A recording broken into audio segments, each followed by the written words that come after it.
everyone, welcome to the Eat Allergy Safe Kitchen. I'm Nina and welcome.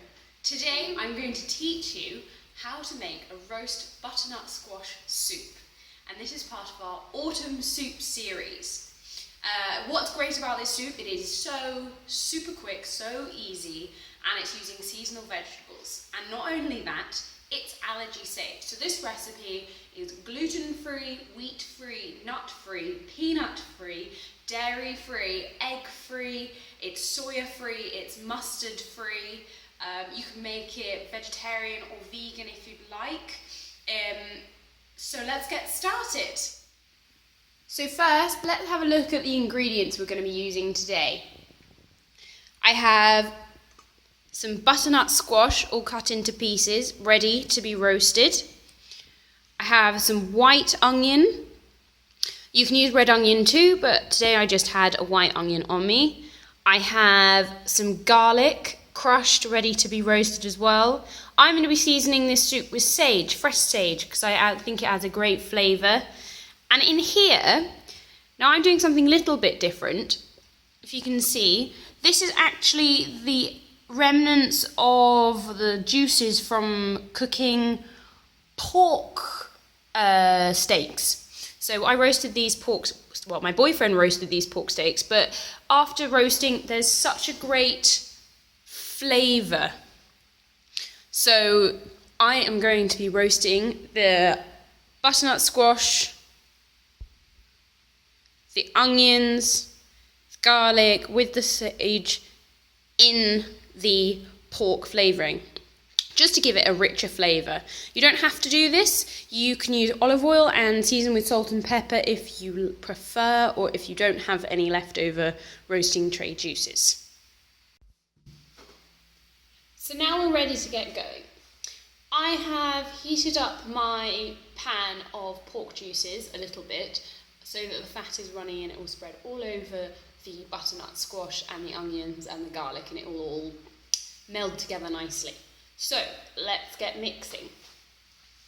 Now it's really easy. All my butternut squash to the pan. There we go.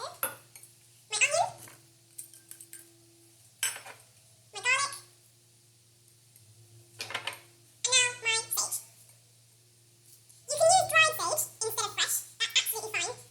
You might want a little less than what's going to be on this recipe if you're using dried, because dried herbs are actually stronger than fresh herbs. So just bear that in mind. Now I'm just doing this loosely, just getting the leaves off the stalks.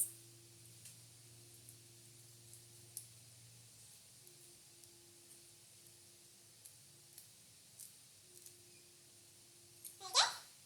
Now as you can see, that's all on the top. Now, get a spatula or a spoon and mix it up.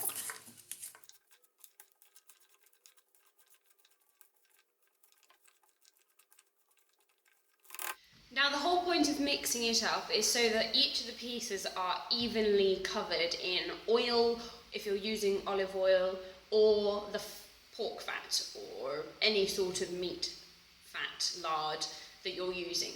And then it will really nicely roast and all the flavours will go into the vegetables. So, now that you've mixed it all up, it's time to pop it into the oven.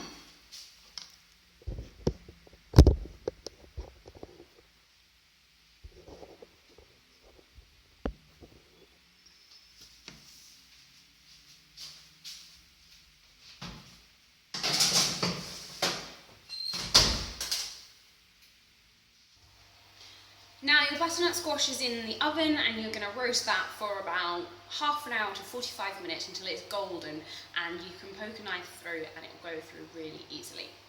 After that we'll be adding the stock and whizzing it up in a food processor, and then hey presto, soup! So we're ready to get going with the next part of our soup making. The butternut squash and the onions and the sage and the garlic have all finished in the oven, and look how good they are. They smell amazing, and I'm just going to have a little taste of one before they go in the blender. It tastes good too. So the next part is really, really easy. I have some pork stock. So because I'm using pork juices, I'm going to use pork stocks too, and I've made this one myself. Really, really easy making pork stock. You just boil up some pork bones with some water. That's it. And I've got another video which will be linked to this in the recipe for how to make your own pork stock. You can use chicken stock, you can use vegetable stock. If you don't have any homemade, you can use an OXO cube or just juices from boiling vegetables. Anything that's vegetable or meat flavoured will be fine. You could use fish if you want, but I'm not so sure it would do so good. So, next is put everything in your blender. And here I have my blender.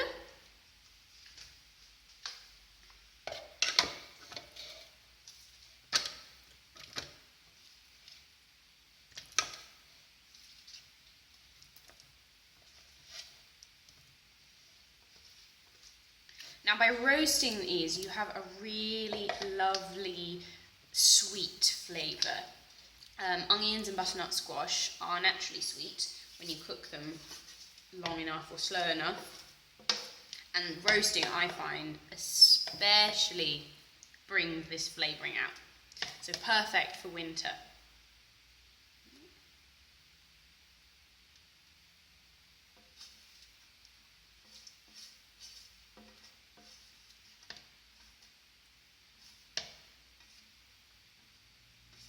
Sure you've got that all in there.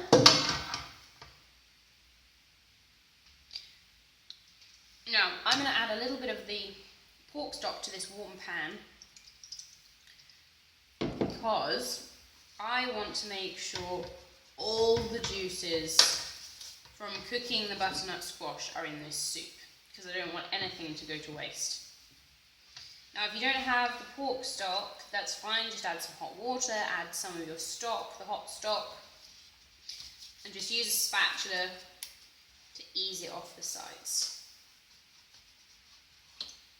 And you're going to have these really nice caramel flavours that will all help make your soup incredibly, incredibly delicious, more delicious.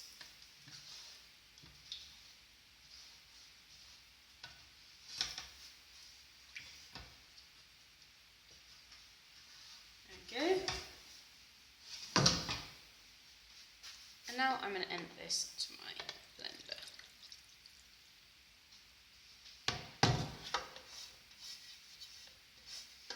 Make sure I'm scraping all of those juices in.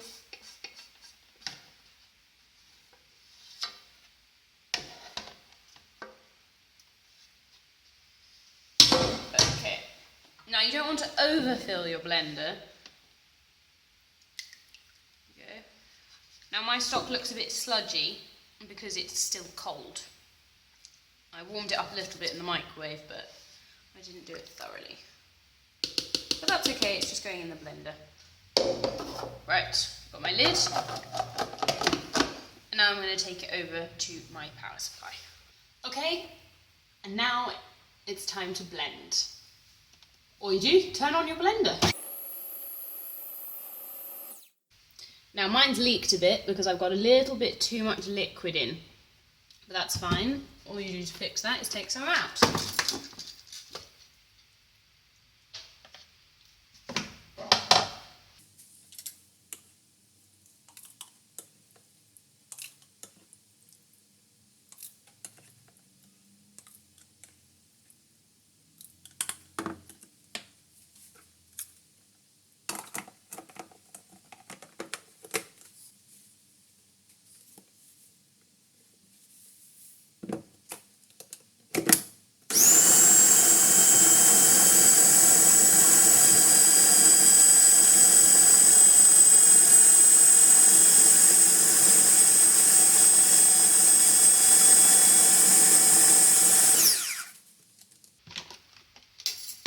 Now when you take this off, you can see you've got a nice soup.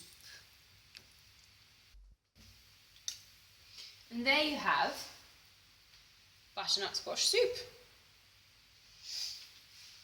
Now, if your blender is small like mine, just do it in batches to blend the whole soup. That's easy peasy. If you would like a thicker soup, add less stock or cook the stock a bit more in a pan. And you can add a little bit of flour if you want to. I prefer not to use flour just because sometimes you don't always know what's in it. And also, if you're making for someone who has an allergy or is celiac, if you're unsure about flour, better safe than sorry and just leave it out.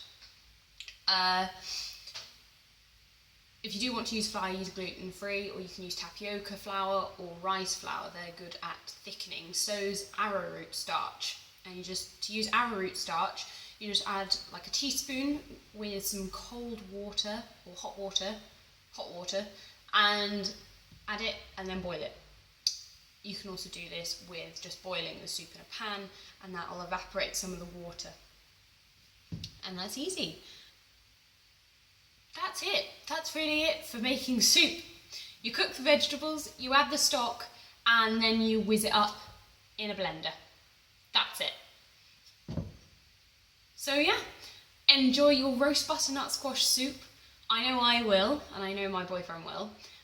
You can freeze it as well, so this is great if you're in a hurry or you want to make stuff in advance and have batches in the freezer. So you can freeze it up to a month or two, and then if you want to reheat it, make sure you thoroughly thaw it and heat it up in a pan or the microwave until it's piping hot. And that's it. I hope you enjoy your hearty autumn soups, and I hope you enjoy this series. Please make sure you subscribe to the Eat Allergy Safe YouTube channel. If you want more recipes and you want to find out what's going on at Eat Allergy Safe, please sign up for my email newsletter. We have a podcast which is launching on the 31st of October. There's going to be allergy cooking courses, recipe books, also living confidently with allergy courses. So if you're new to allergies, please subscribe, please sign up for my email newsletter and my email allergy courses. I'm here to help you, to serve you, and help you live allergy safe and allergy confident. Okay, until next time, happy baking and happy allergy safe living. Bye!